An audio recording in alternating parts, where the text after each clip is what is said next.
रुद्रयान episode 88 of 89। 88 घूम जाना। अब आगे। निष्ठा जब ये कहती है कि आपने कभी पूछा ही नहीं तो निहाल उसे घूर के देखते हुए बोला, तुम्हें पता है मेरा बर्थडे कब है? तो निष्ठा अपना सर हम में हिला देती है तो निहाल चीरते हुए बोला, पर मुझे क्यों नहीं पता था। वह दोनों ऐसे ही बात करते हुए रिजॉर्ट पर पहुंच जाते हैं। वहां पर बुफे लग चुका था सबके खाने के लिए। वह भी वहां पर चले जाते हैं और प्लेट में खाना लेकर अपने सब दोस्तों के पास आ जाते हैं। आयु जब देखी है तो निष्ठा को घूरते हुए बोली, तुम सुबह सुबह बिना बताए कहाँ चली गई थी? तो निहाल आयु को घूरते भी बोला, तुम उसकी बहुत अच्छी दोस्त हो ना, इससे तो अपनी बहन मानती हो ना? तो आयु निहाल को घूरते हुए बोली, हाँ तो क्या हुआ, ये है मेरी बहन, तुम्हें कोई प्रॉब्लम है क्या? तो निहाल गुस्से से उसके प्लेट के ऊपर एक चम्मच फेंकते हुए बोला, तुमने बताया क्यों नहीं कि आज उसका बर्थडे है? तो आयु तो पहले उसे घर के देखी है लेकिन उसकी बात सुनकर वह भी हैरानी से बोल, क्या आज उसका बर्थडे है? फिर वह निष्ठा को घूरते हुए बोली, तुमने तो नहीं बताया कि आज तुम्हारा बर्थडे है? तो निष्ठा उसे मासूमियत से देखते फिर बोली, पर आपने मुझे पूछा ही नहीं।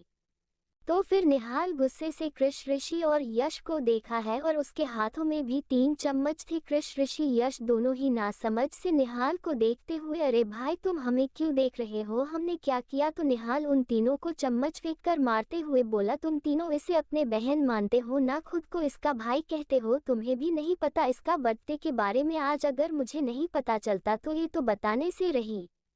तो वह तीनों का चेहरा देखने लायक था। वही यश के सर पर सीधे जाकर चम्मच बजा, बाकी दोनों तो बच गई। यश तो रोने जैसा शक्ल बनाते हुए निष्ठा को देखते हुए बोला, अरे बहन तुमने हमें क्यों नहीं बताया, हमें इस जालिम के जुल्म से बचा लो। वही निहाल फिर सिया और तारा को घूरने लगा। वह दोनों ही पहले ही प्लेट को अपने सामने करते हुए बोले, सॉरी हमें नहीं पता था, प्लीज हमें माफ कर दीजिए प्लीज। निहाल उन दोनों को कुछ नहीं कहता। वही निहाल घूरते हुए उसे अपने हाथों से एक पीस चीज केक खिलाते हुए बोला, तुम बहुत बुरी हो, तुमने मुझे नहीं बताया कि तुम्हारा बर्थडे है आज, हैप्पी बर्थडे। निहाल की इतनी क्यूट हरकत देखा निष्ठा के चेहरे पर मुस्कान आ जाती है। सब लोग वही चीज केक को निष्ठा को एक एक करके खिलाते हैं। निहाल ने तभी ही एक केक को ऑर्डर दे दिया था जो कुछ ही देर में उनकी टेबल पर आ गया था। वह एक बहुत बड़ा चॉकलेट केक था। निहाल निष्ठा से कहता है, वह चॉकलेट केक कट करने के लिए। निष्ठा अपने बर्थडे पर कभी भी केक कट नहीं की थी जिस वजह से वह पहले मना कर देती है, लेकिन निहाल जबरदस्ती उसे केक कट करने के लिए कहता है। लेकिन पता नहीं निष्ठा को क्यों अजीब लग रहा था, तो निहाल खुद उसके हाथ को पकड़कर केक कट कर देता है और पहले केक उसे खिलता है। फिर उसे देखकर मुस्कुराते हुए उसके कान के पास धीमे आवाज में बोला, अगर यहाँ पर और कोई नहीं होता तो मैं तुम्हारे होठों से ही केक टेस्ट कर लेता।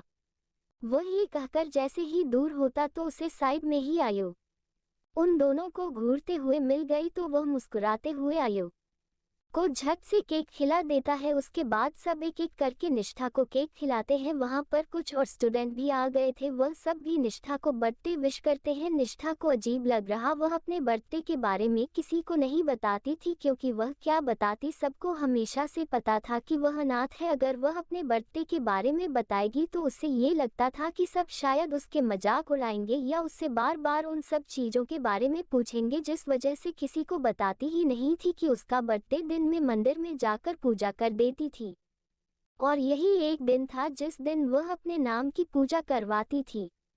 वह जहाँ पर रहती थी वहाँ पर जिन्होंने उसे पाला था वह भी एक पंडित जी ही थे जिनके वह आश्रम था। उन्होंने बताया था कि अपने जन्मदिन पर अपने नाम की पूजा करनी चाहिए, अच्छा होता है, जिस वजह से वह हमेशा ही यह करती थी। वह भी उसके नाम की पूजा हर साल करते थे। जिस जगह पर वह बड़ी हुई थी उसे जगह पर, लेकिन वह जहाँ पर होती थी अपने नाम की पूजा कर लिया करती थी।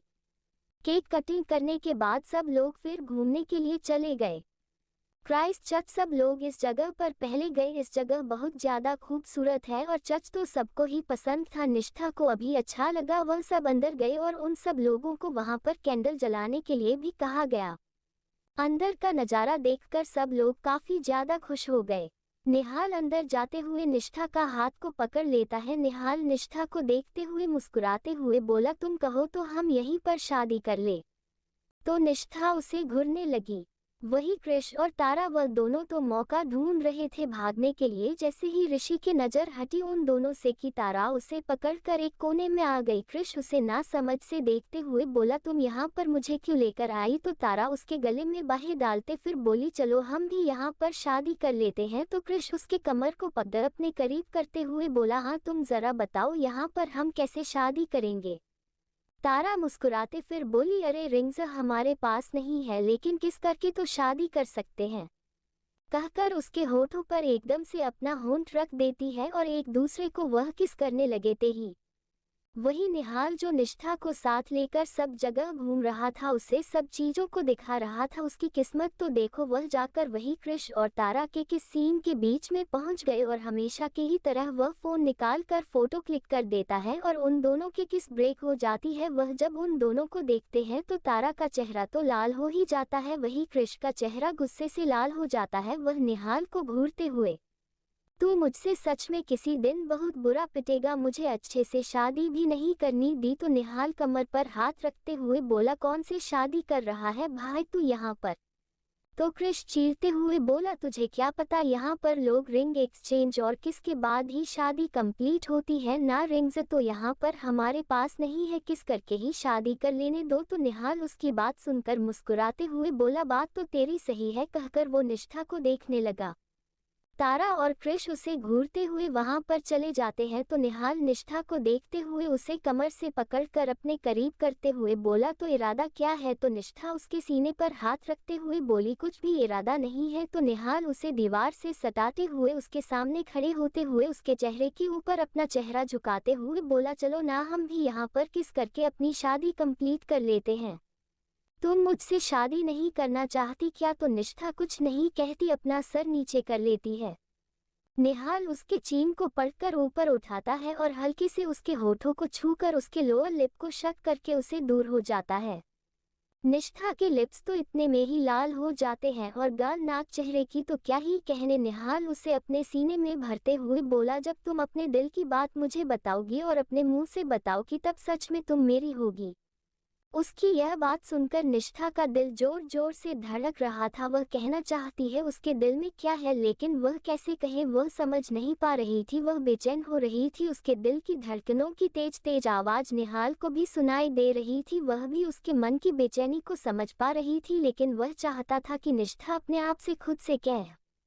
वह लोग कुछ देर वहीं पर घूमते हैं फिर वहां से चले जाते हैं। उसके बाद सब लोग कुफरी जाने के लिए निकल जाते हैं। वहां पर बहुत ज्यादा स्नो होता है और स्नो स्पॉट पर मौज मस्ती करने के लिए ही सब लोग जाने वाले थे, लेकिन यहाँ पर जाने के लिए कुछ घंटे लगेंगे, जिस वजह से सब लोग एक बहुत खूबसूरत से होटल में लंच करने के लिए रुकते हैं। सब लोग बस से उतरकर अंदर चले जाते हैं और अपने अपने हिसाब से ऑर्डर करने लगते हैं, और क्योंकि इन सब का पेमेंट वह खुद ही करने वाले थे, जिस वजह से सब लोग अलग अलग ऑर्डर करते हैं। जिसका यहाँ पर खाने का मन नहीं था वह यहाँ पर आसपास के जो होटल थे वहाँ पर खाना खा सकता था, क्योंकि वहाँ पर आसपास 5-10 होटल थे और यह जगह भी टूरिस्ट के खाने के लिए काफ़ी ज़्यादा मशहूर थी। और रोड साइड के फास्ट फूड्स के आइटम भी यहाँ पर अवेलेबल थे जो वो सब लोग टेस्ट कर रहे थे।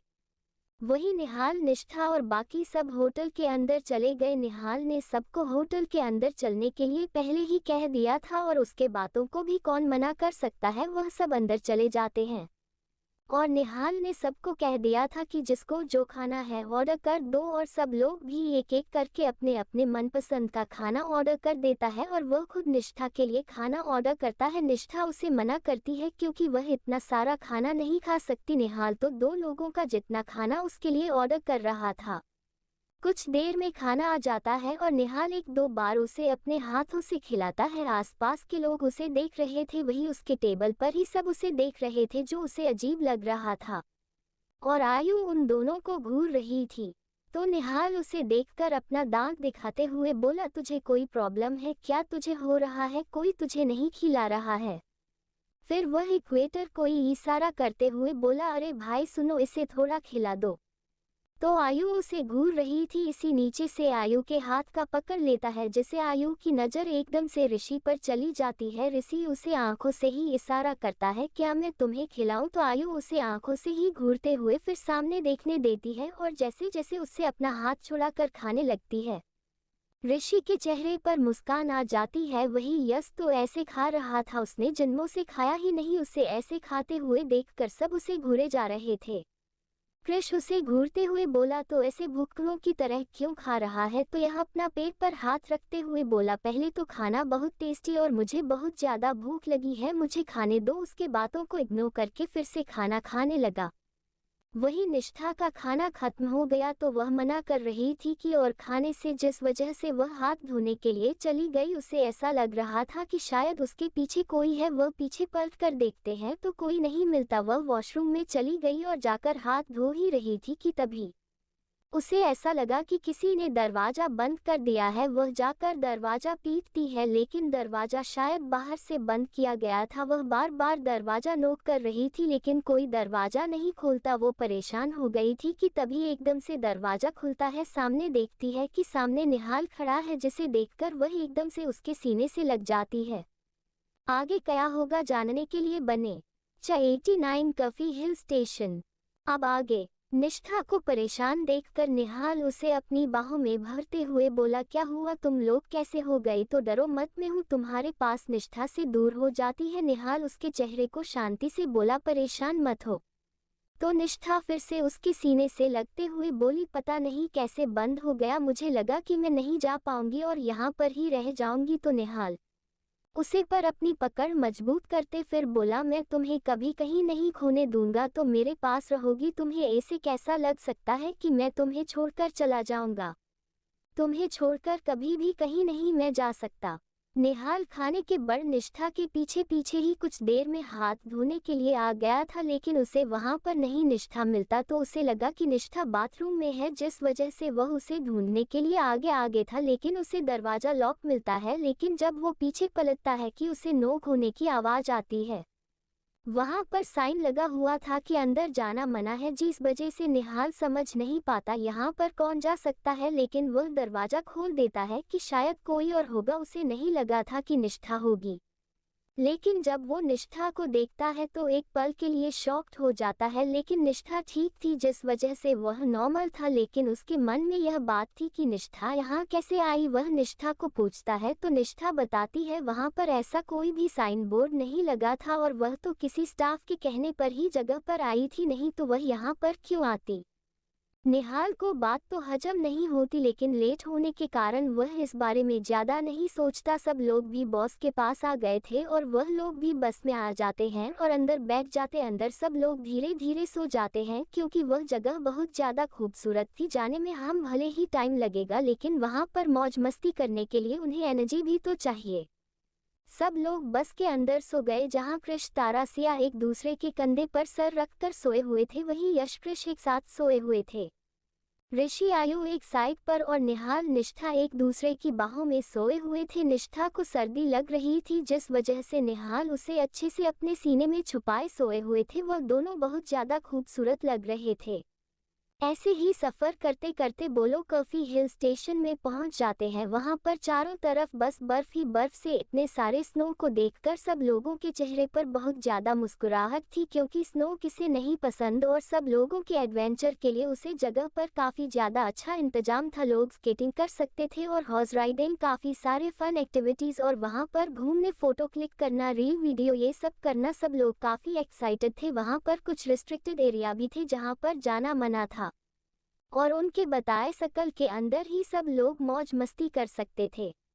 और यह सब स्टूडेंट सब बस से उतरते ही ऐसे भाग्य कि कभी इतनी खूबसूरत जगह ही नहीं देखी, क्योंकि शिमला की खूबसूरती तो सबसे ज़्यादा अलग है। सब लोग उसे जगह चले जाते हैं, कोई फ़ोटो क्लिक करता है, कोई एक्टिविटीज़ करता है कि कोई कुछ। और वही निहाल, निष्ठा, बाकी सब लोग भी वहाँ पर पहुँच गए थे। वह लोग भी काफ़ी ज़्यादा एक्साइटेड थे। निष्ठा है तो सारे तरफ देख रही थी, उसने कभी इतनी खूबसूरत जगह देखी ही नहीं। उसके चेहरे पर मुस्कान तो जा ही नहीं रही थी। निहाल उसके चेहरे को देखकर मुस्कुराते हुए उसके हाथों को थमते हुए उसके हाथों को अपने लिबों के पास लेकर उसे चूमते हुए बोला, कैसी लगी यह जगह? तो निष्ठा मुस्कुराते हुए उसे देखते हुए बोली, बहुत खूबसूरत है, आपने देखी थी ये जगह पहले? तो निहाल अपना सर ना में हिलाते हुए बोला, नहीं, ऐसी जगह मैंने नहीं देखी और यह जगह इतनी भी खूबसूरत नहीं है। तो निष्ठा उसे देखते हुए बोली, नहीं, जगह सच में बहुत खूबसूरत है। तो निहाल उसके हाथों को एक बार से फिर से चूमते हुए बोला, नहीं ये सबसे ज्यादा खूबसूरत है, कहकर वह निष्ठा के चेहरे को देखने लगी। निष्ठा को जब एहसास हुआ कि निहाल उसके बारे में बात कर रहा है तो उसका गाल एकदम से लाल हो जाता है। वह अपना सर नीचे कर लेती है और अपने हाथ छुड़ाने की कोशिश करती है, लेकिन निहाल नहीं छोड़ता। तभी एकदम से उन्हें धक्का लगता है कि निहाल और निष्ठा दोनों का हाथ छूट जाता है। वह दोनों ही स्नो पर गिर जाते हैं, लेकिन उन्हें चोट नहीं लगती। वहीं भीड़ में वह नहीं देख पा रहे थे कि वहां पर था कौन, क्योंकि उनके दोस्त वहां पर नहीं थे। वह सबसे पीछे आ रहे थे, वहां पर सिर्फ लोकल लोग ही थे। निहाल जल्दी से निष्ठा को उठना है और पूछता है वो ठीक है कि नहीं, और वह दोनों आगे आ जाते हैं और सब जगह घूमने लगते। उनके टीचर्स ने बोल दिया था कि यहाँ पर उन्होंने बुकिंग कर ली है और आज रात के लिए वह सब यहीं पर ही रुकने वाले हैं। ये सब उन्होंने पहले ही प्लान कर लिया था और सिचुएशन देखकर ही वह सब बच्चों को बताने वाले थे, क्योंकि वह अगर पहले ये सब बता देते तो इन बच्चों का तो पता नहीं। ये सब लोग चिल्ला चिल्ला कर और पूछ पूछ कर उनका दिमाग ही खराब कर लेते। इस वजह से टीचर्स ने समझदारी दिखाते हुए उन लोगों को कुछ भी नहीं बताया और बताने से सब लोग काफी ज्यादा खुश थे और इस बातों को छोड़कर वह सब अभी अपने मौज मस्ती में लगे हुए हैं। ऐसे ही कई घंटे सब लोग स्केटिंग, हॉर्स राइडिंग जैसी बहुत सी चीज करते रहे और घूमकर ऐसे ही शाम हो गई और शाम को स्नोफॉल भी शुरू हो गई, जिससे माहौल और ज्यादा खूबसूरत हो गई थी। सब लोग फोन में रील्स बनाने में लग गए। वही आयु उन वादियों में अपने हाथ बांधे खड़े हुए उन सब स्नोफॉल का अपने हाथों में भर रही थी, जो उसके चेहरे पर एक बच्चे जैसे मुस्कान ले आया था। ऋषि जो दूर खड़े पेड़ से टिक कर उसे देख रहा था, वह मुस्कुराते भी उसके पास आता है और उसके हाथ को पकड़ते हुए उसे देखते हुए बोला, ऐसे ही मुस्कुराती रहा करो, तुम पर अच्छी लगती है। तो आयु उसे एक नज़र देखती है, वह नॉर्मल हो जाती है। तो ऋषि उसे घूरते हुए बोला, क्या हुआ? तो आयु कुछ नहीं कहती। ऋषि उसके पास खड़ा होता है और उसके हाथों में अपना हाथ रखकर वह भी स्नोफॉल को एंजॉय करता। वही तारा की जिद थी कि वह स्नोफॉल में ही कृष के साथ स्नोमैन को बनाए, तो वह उसे बनाने में लग गई। काफी लोग भी ये बना रहे थे और कृष जो उसकी कोई बात को मना नहीं करता, वह उसकी इस बातों को भी कैसे मना करे, वह भी उसको इसमें हेल्प कर रहा था, जिससे वह दोनों बिजी हो गए थे। यस और सिया तो अपने रल्स बनाने में और साथ ही साथ वह लोग तो उसे स्नोफॉल को खाने भी लग गए। निष्ठा खड़ी थी, आसपास की चीजों को देख रही थी, उसे बहुत ज्यादा अच्छा लग रहा था वह जगह। निहाल निष्ठा को साइड से गले लगाए हुए खड़ा था। उसे पता था कि निष्ठा को जल्दी सर्दी हो जाती है, जिस वजह से उसे निष्ठा की ज्यादा फिक्र हो रही थी। वह उसको देखते हुए बोला, तुम ठीक हो ना? तो निष्ठा मुस्कुराते हुए अपना सर हमें हिला देती है। निहाल और निष्ठा सामने देखने लगते हैं। वह यश और सिया की हरकतों को देखकर मुस्कुरा देते हैं। वह दोनों बच्चों की तरह खुश हो रहे थे। आसपास सब जगह खुशी ही खुशी है, जिस वजह से निष्ठा के चेहरे पर और बड़ी मुस्कान थी। निहाल तो निष्ठा को खुश देखकर ही खुश था। फिर वह दोनों ही कुछ कदम आगे चल रहे थे, तभी निहाल एकदम से उसे रोकते हुए बोला, एक मिनट रुको, कहकर उसके हाथ को पकड़कर उसे एक बड़ा पहाड़ जैसा स्नो बना हुआ था उसके पास ले आता है और एकदम से निष्ठा को ऊंस पर धक्का दे देता है। निष्ठा गिरने लगती है, वह निहाल को पकड़ पाती इससे पहले ही वो गिर गई। उसे घूर रही थी, उठने की कोशिश कर रही थी लेकिन उठ नहीं पा रही थी। निहाल उसे देखकर हंसते हुए उसके पास जाता है और उसी के पास में स्नो पर लेटे हुए बोला, अरे गुस्सा क्यों हो रही हो? निष्ठा उसे घूरते हुए बोली, आपने मुझे क्यों गिराया? तो निहाल उसे पर स्नो फेंकते हुए बोला, क्योंकि तुम यहाँ पर मजे ही नहीं कर रही हो और तुम्हें तो ये जगह पसंद है ना, तो यहाँ पर घूमो, मौज मस्ती करो, गुमसुम क्यों खड़ी हो? निष्ठा उसे देखकर उसे पर स्नो से गोली बनाकर उसकी ओर फेंकते हुए बोली, ठीक है आप भी मजाक कीजिए, कहकर वह दोनों एक दूसरे के ऊपर स्नो फेंकने लगे और खिलखिलाकर हंसने लगे। वही कृष, तारा, ऋषि, आयु उन लोगों की नज़र वहां पर पड़ती है तो वह लोग भी वहां आ जाते हैं और सब लोग एक दूसरे के ऊपर स्नो फेंककर खिलखिलाकर हंसते हुए खेलने लगते हैं। यश और सिया भी वहीं पर आते हैं और सब लोग एक साथ काफ़ी अच्छा टाइम स्पेंड करते हैं। उसके बाद धीरे धीरे शाम हो रही थी, तभी निहाल सब लोगों को देखते हुए सब लोगों को उनके नए रिसोर्ट में जाने के लिए जहां पर उनकी अभी बुकिंग हुई थी वह सब वहीं पर चले जाते हैं। यहाँ पर भी ऐसा ही था, सब लोगों सेम था। सब लड़कियां एक जगह रुकने वाली थी, लड़के एक जगह। सब लड़कियां फ्रेश होने के लिए चली गई। उनके जाने के बाद निहाल सब लड़कों को घूरते हुए बोला, तुम लोगों ने किसी ने मेरा प्लेन खराब तो नहीं किया ना, सब चीज़ ठीक से हो गई। तो क्रिश उसे देखकर मुस्कुराते हुए बोला, हाँ भाई सब चीज़ ठीक से हो गई, अगर तू चाहता है तो चल एक बार सब कुछ खुद अपने आंखों से देख ले। निहाल सब लोगों के साथ वही टेरेस पर चला जाता है। वहां पर उसने बहुत खूबसूरत डेकोरेट किया था निष्ठा के बर्थडे के लिए। वह सब चीज़ों को देखकर एक्साइट होते हुए ऋषि को देखते हुए उससे बोलता है कि क्या आयु ने ड्रेस के इंतजाम कर लिए हैं। तो वह अपना सर हाँ है में हिलाते फिर बोला, हाँ आयु ने सब चीज़ का इंतजाम कर लिया है, तू बस जा रेडी हो जा, उसे कुछ देर में सब लोग रेडी कर देंगे और तेरे पास भेज देंगे, ठीक है। तो निहाल मुस्कुराते हुए नीचे फ्रेश होने के लिए चला जाता है। वहीं निष्ठा फ्रेश होकर जाकर अपने कमरे में बैठी हुई थी, तभी आयु उसके सामने एक बहुत खूबसूरत सा ड्रेस लेकर खड़ी हो जाती है। वह एक गाउन था और पर्पल कलर का था, वह काफ़ी खूबसूरत डिज़ाइन से बना हुआ था। निष्ठा जब भी ड्रेस देखती है तो मुस्कुरा देती है और फिर आयु को देखते हुए बोली, दी ये किसके लिए है, बहुत खूबसूरत है। तो आयु उसे घूर के देखते हुए बोली, ये तुम्हारे लिए है, जल्दी से पहनो। तो निष्ठा ना समझी से खड़ी होते हुए बोली, पर मेरे लिए क्यों दी। तारा आकर उसके कंधे पर हाथ रखते हुए बोले, अपना मुंह बंद करो और जल्दी से सब पहन लो, कहकर उसको कपड़ों के साथ बाथरूम के अंदर धकेल देती है। निष्ठा जैसे तैसे उसे ड्रेस को पहनकर बाहर आ जाती है तो जल्दी से सिया उसे ड्रेसिंग टेबल के सामने बैठा देती है। तारा उसके हेयर स्टाइल करने लगती है। सब लोग ऐसे सजा रहे थे कि उसकी शादी हो या सगाई हो। निष्ठा पूछ पूछ कर थक गई, लेकिन उसे कोई बता ही नहीं रहा था कि क्यों सब उसे सजा रहे हैं। वही निहाल नहाकर फ्रेश होकर रेडी हो गया था। उसने एक बहुत खूबसूरत सा 3 पीस सूट पहना था, वह भी नेवी ब्लू कलर और वाइट कलर का। वह काफ़ी ज़्यादा हैंडसम लग रहा था। आगे क्या होगा जानने के लिए बने